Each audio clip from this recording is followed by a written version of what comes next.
Welcome to part 3 of the real adventures of Don Quixote. Today we join our hero as he does one of the most profoundly dangerous of things, shopping. Now this was long before there were Walmarts and long before Black Fridays, but this doesn't mean that shopping was any less dangerous, destructive, narcissistic, and lethal.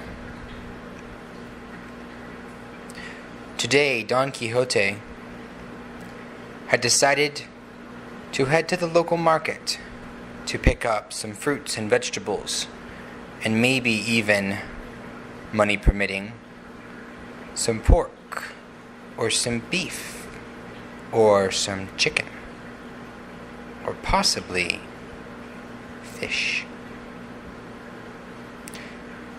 Knowing what might await him at the market, he went ahead and donned his appropriate tools, his armor, his helmet, his sword, his rifle, his spear, his shield, his throwing knives, his ninja stars, his boots with built-in knives at the front and the back, as well as his money and a bag to carry anything he purchased. Dressed so and armed readily, he headed to the market. Upon first approach, some stared at him, some pointed, others had raised eyebrows. Now Don Quixote was used to this, of course, because he was Don Quixote. And wherever he walked, people gawked. They stared. They moved out of the way. For they knew Don Quixote. The name itself was enough to kill some, especially criminals. For Don Quixote was the bane of all criminals. And where did you find the most criminals? Well, Don Quixote smiled to himself as he thought, the market. Upon approaching the first booth, the man at the booth, who was selling fish, grasped a fish firmly in his hand and held it out, waving it toward Don Quixote, hollering, "Fish! Fresh fish!" Don Quixote knew a ploy when he saw one. He had been tricked in such a way before. Quickly, brandishing his sword, he sliced the fish straight out of the man's hand. It flew up, and then with several more strikes, the fish was diced into small pieces on the ground. The man stared. His mouth opened and closed, but no sound came out. Don Quixote stared at him, having successfully thwarted his plan. He stared down at the fish. How sly, he thought to himself. No bombs, no gunpowder, nothing in the fish that would give pause. But clearly it had been poisoned, for no one offered Don Quixote fish who wasn't bent on his destruction. A few more steps in, he saw a woman selling some sort of melon. She gestured toward the melons, her eyes falling on a particular one. "You like?" she said. It was the largest, roundest, most delicious-looking melon there. Don Quixote immediately knew it was a trap. Removing his spear, he jabbed the melon through the middle, spewing juice everywhere, all over the woman, who backed up, her eyes wide. He took the spear and hurled the melon straight to the end of the market.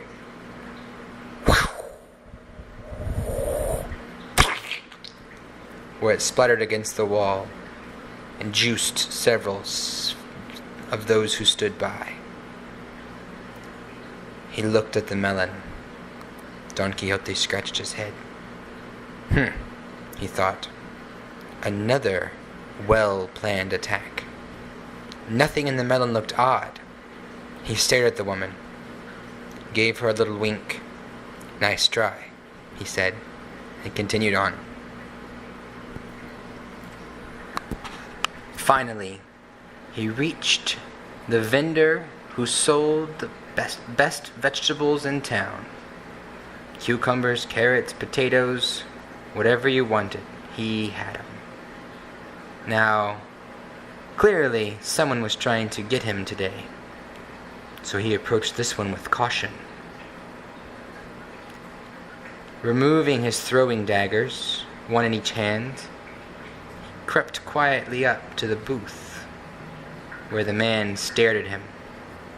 Now Don Quixote was of course covered in pieces of fish and melon, but he knew that the man's stare was not at that, but in awe at the awesomeness that was Don Quixote, and his incredible,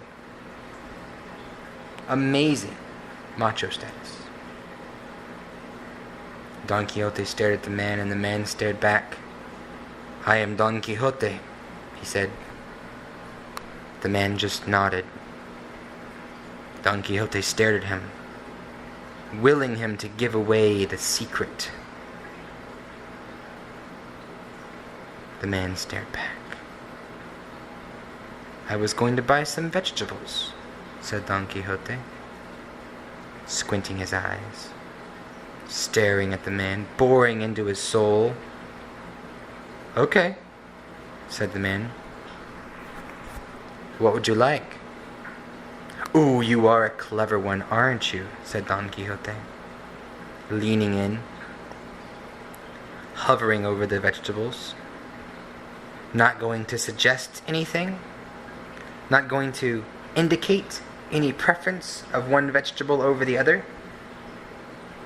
The man sort of shrugged, still pressed up against the back of the wall. "I mean, whatever you want." "Ooh, you are sly," said Don Quixote. "What do you recommend?" "They're all good," said the man. "Aha!" hollered Don Quixote. "You have given it away.